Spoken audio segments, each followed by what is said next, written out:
Hi folks, it's Mrs. Schaus. Remember that the last time that we talked, we started to deal with credit card accounts. And within those, we said there were a variety of different methods that we could use for calculating the finance charge. And I don't mean that we get to choose, right? It's the company that provides an offer for a charge account. And within that agreement, they state the method that they will use. We looked at the unpaid balance method in our last segment, which is the easiest of the calculations, but more common is the average daily balance method. Some of these average daily balance methods will choose not to include purchases in finding that average, and others will include purchases.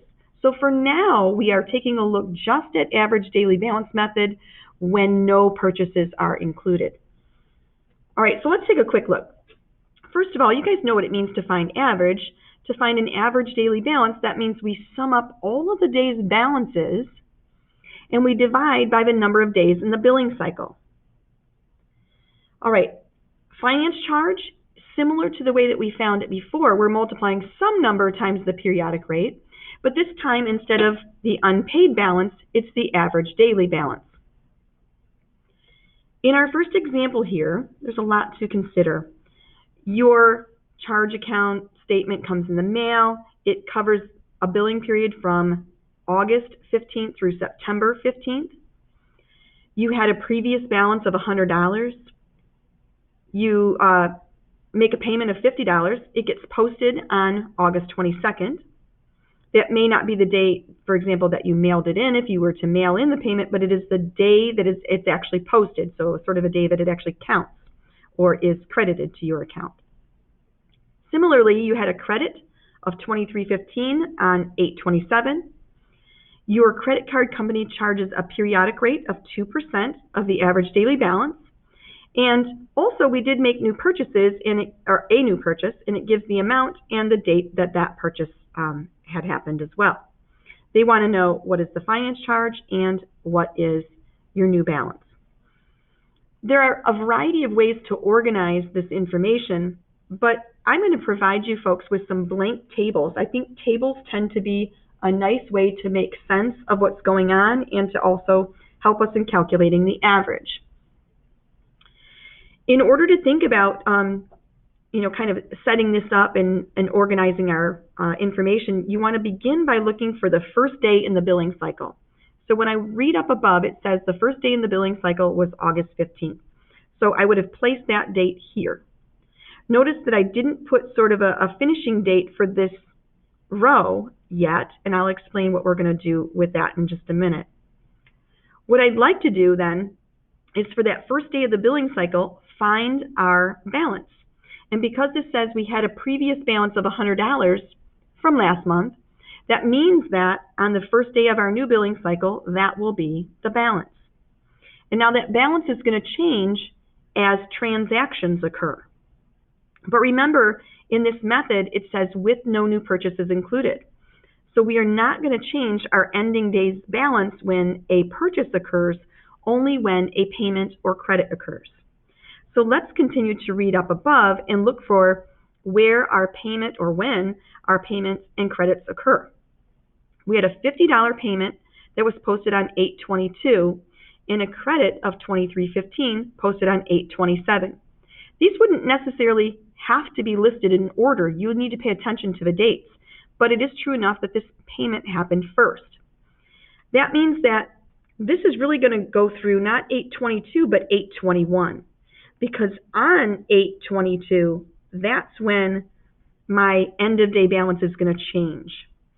And since I made a payment in the amount of $50, I'm going to put that under the payments and credits column, and I'm taking it away from my end of day balance. I'll now have a new end of day balance of $50 on the 22nd. And it's going to remain $50 for each of the consecutive days until that next transaction occurs. The next transaction, remember, sorry about the lights, was a credit in the amount of $23.15 that happened on 8/27. So once again, this should say through 8/26, because on the 27th, that's when I'm going to take away the $23.15 that is my credit. And if I do $50 minus $23.15, I get $26.85 as my new end of day balance. Clear that out. Okay, so what happens again, just kind of going back through this, remember, is that if my balance was $100 on the first day of the billing cycle, it's going to be $100 on the second day and on the third day, and, for some number of days. How many days?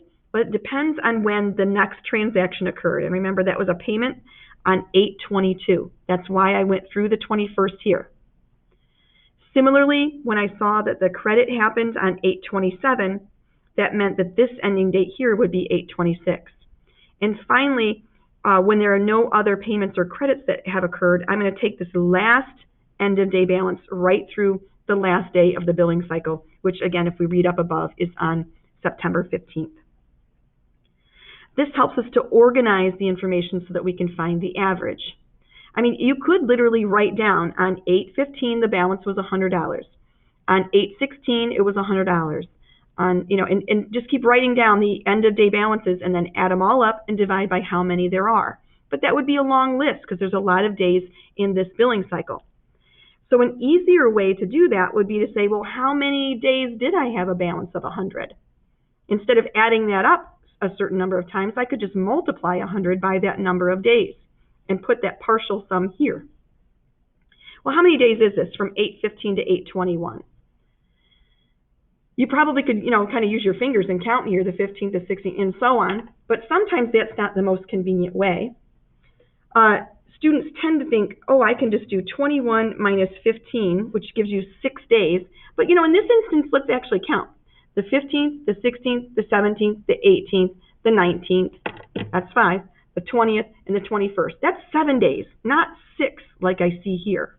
Why is it the case that it's one more day than what I see here? It's because I actually want to include the 15th.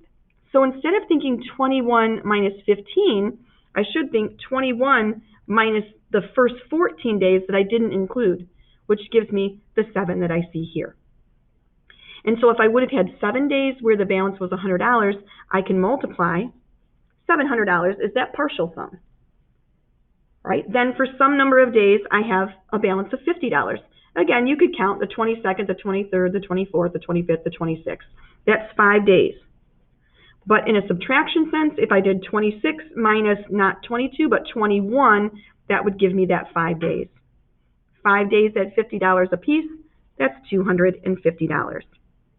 Now this last piece is a little bit different when I'm trying to think about the number of days with this balance of $26.85. And the reason this is a little, a bit more to think about is because I go from the month of August and now into the month of September. So one of the things I need to know is how many days are in August.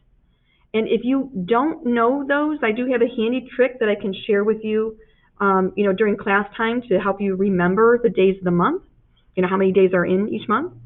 There happen to be 31 in the month of August. So I'm going to do 31 minus not 27, but 26.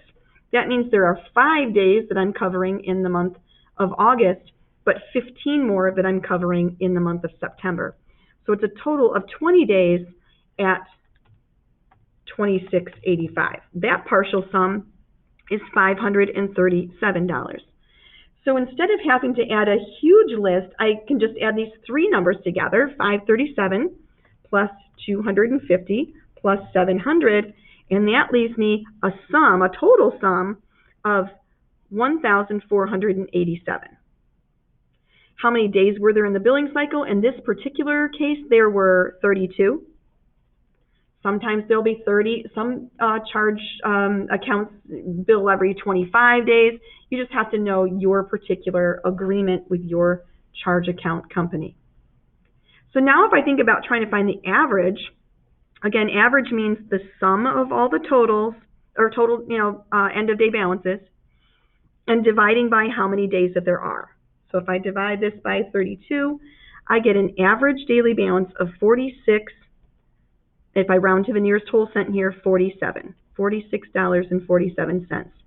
Now, when you do these types of problems, I do think you should ask yourself, does that answer make sense?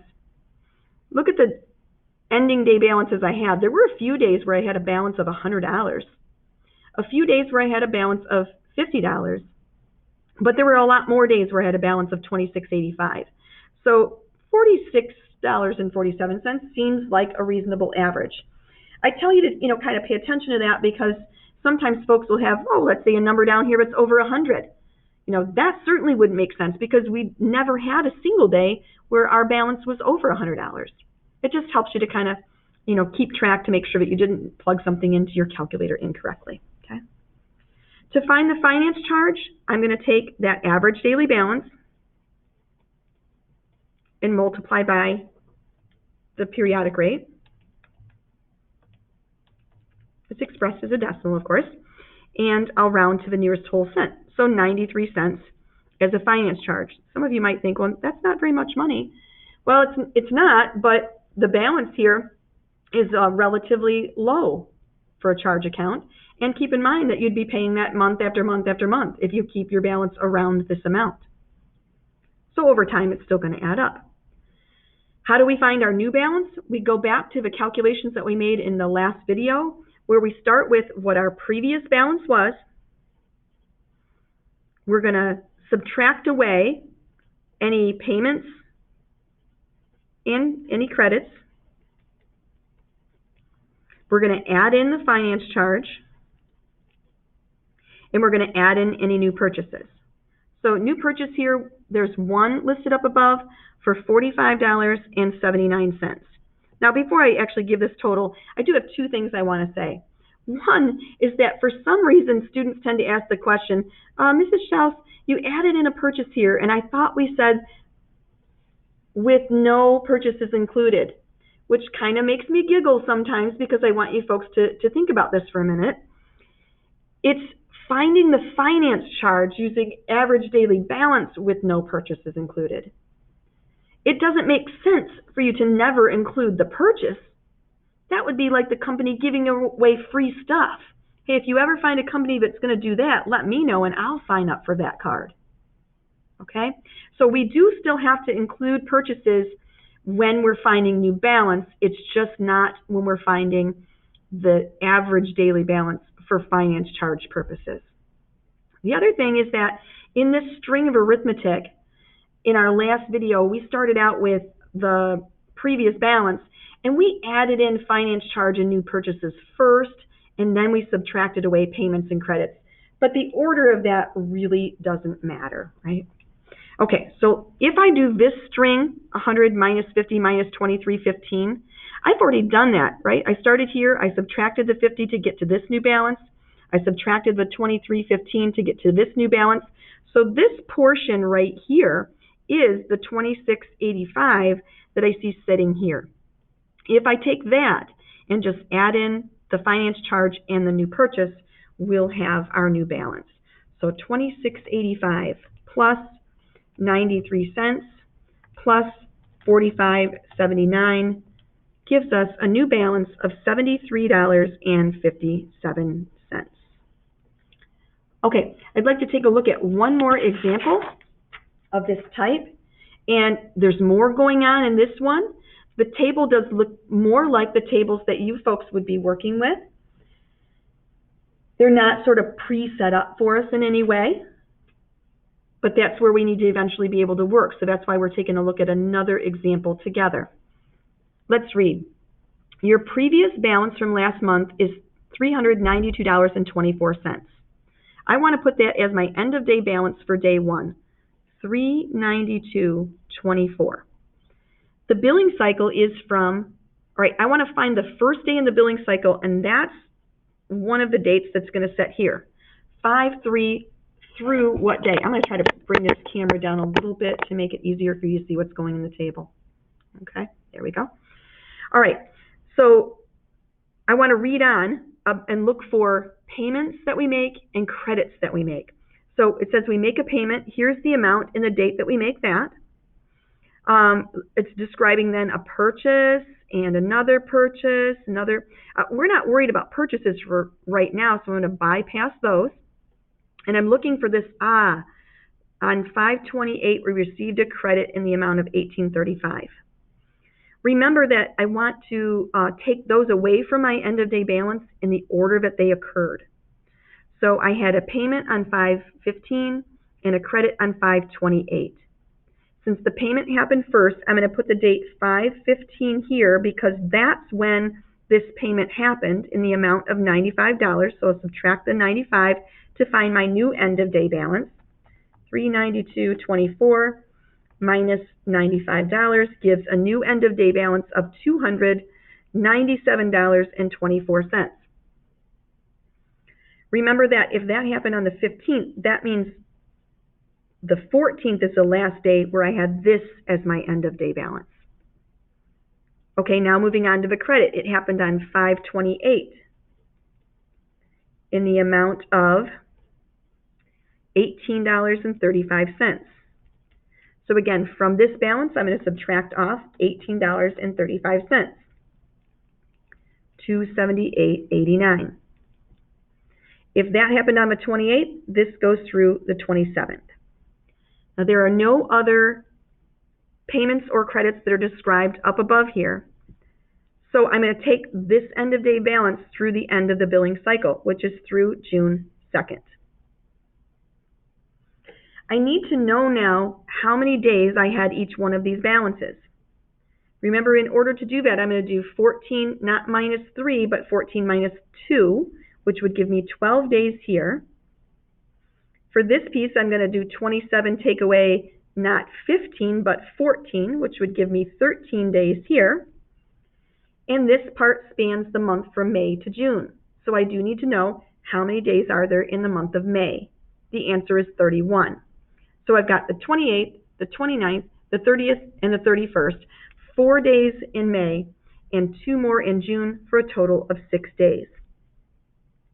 I'm going to multiply across so that I can find my partial sum of balances there. So $392.24 times 12 days would give me $4,706.88. If I do $297.24 times 13 days, that gives me $3,864.12. And finally, if I do $278.89 times 6 days, that gives me $1,673.34. I do need to know the total number of days because I'm going to think about finding an average in a minute. So when I add these together, let's see, that's 9, 11, and I'm going to carry the 1 there. So 31 total days. And I'm going to add up these 3 partial sums.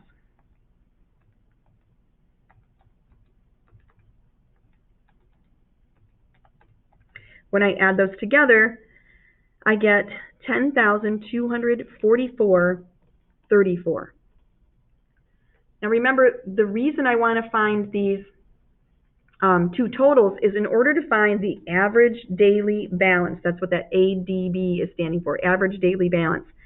I want to take the sum of all the day balances and divide by the number of days in that billing cycle. That gives me an average of $330.46. Again, pause and ask yourself, does that seem like a reasonable average? And when I look up here and my balances were, these 3 different amounts for some different number of days, that does seem like a reasonable average. Sometimes students will say, why can't I just add up these 3 and divide by 3? That might get you fairly close, but it won't get you close enough. It certainly won't get you accuracy. And when you take your assessment, even on multiple choice questions, there are going to be options that would include things like averaging just these 3 figures, and it's just not accurate enough. Okay? All right, so that's my average daily balance. What am I using that for? I'm using that to find the finance charge. Remember that the finance charge for this particular method is the average daily balance multiplied by the periodic rate. In the reading up above, if I look back here, 1.25%. If I express that as a decimal, it's 0.0125. So 330.46 times 0.0125 gives me a finance charge of $4.13. And lastly, I want to find my new balance here. And remember, new balance is that string of arithmetic that we've been doing. Whoops. Let's try that again. So I'm going to start with my previous balance,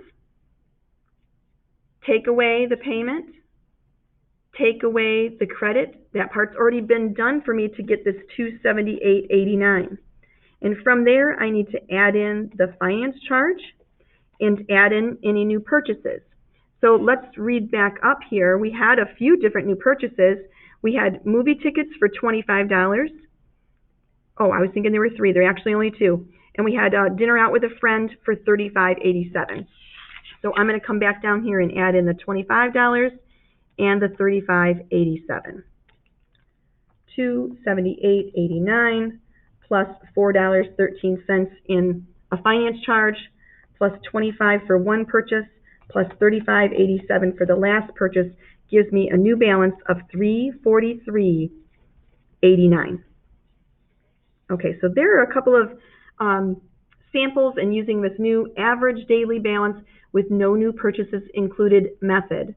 And once again, you'll practice some exercises. We do have that third method that we'll eventually look at together. Please kind of dig in, folks, and give some of these a try, because it's not terribly difficult, but if you don't get the process down, it will certainly be tough to try to get through these types of exercises on the assessment. Okay? I will talk to you folks soon. Have a great day.